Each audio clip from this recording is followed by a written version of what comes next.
you all very much. I'm Ayala Sella. I will be reading to you a number of poems from a book that just came out this summer called Soliloquies of a Crosswalker. And since it is a storytelling event, I will read them more or less chronologically, and all of the poems were written here in Brooklyn, in Bushwick actually. The first one is called Gala.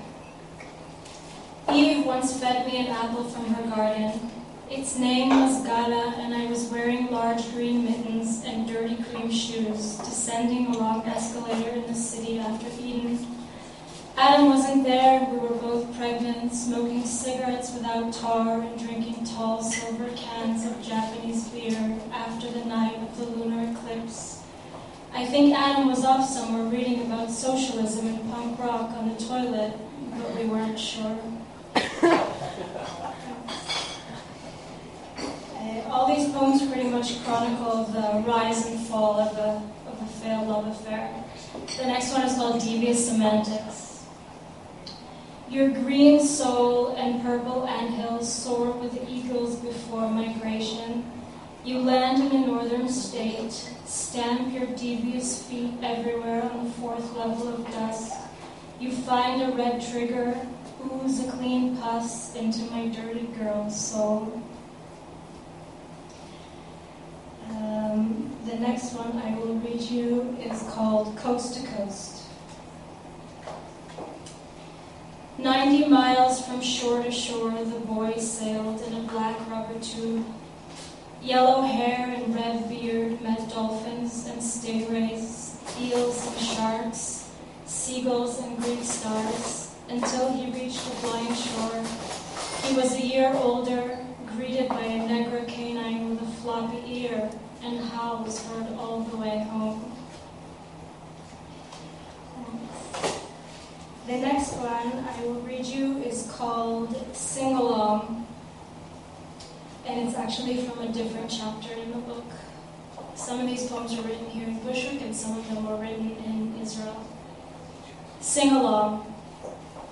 That piece of wood reminded me of a coffin top when I gave you the crazy diamond, and later there was a magical pill, and the top became a white woman with her blue swan at her dinner table of orange ghosts, and by dawn you were in my tub.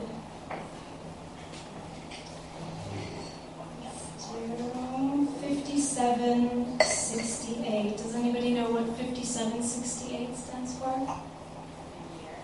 The Jewish New Year. 5768.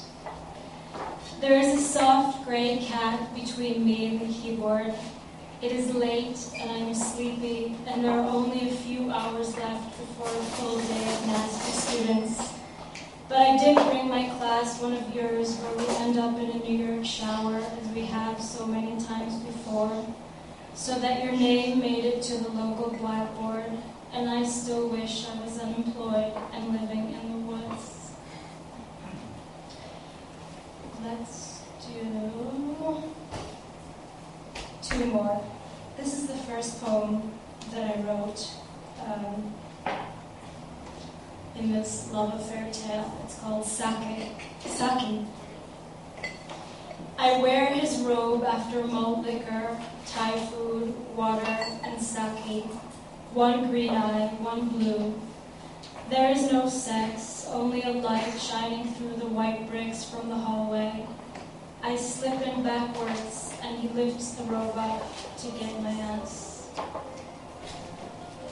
I will read you one of my favorite poems, which is a very short poem, and it is called Another Napkin. I just have to find it. Another napkin. A girl and a boy diluted by anxiety. You like that, he asks, on a snowflake clock, and all she does is smirk. And the name of that chapter is called And All She Does Is Smirk. And I will end with a poem called Serenade. Sometimes the fat ladies are off singing, and until they've reached us, we've already gone. So thank you for being patient with my poetry and with my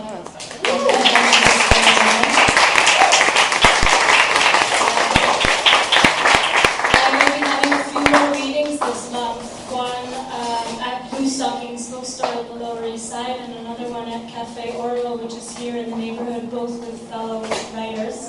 And I have a few books if anybody wants to pick one up. Thank you very much.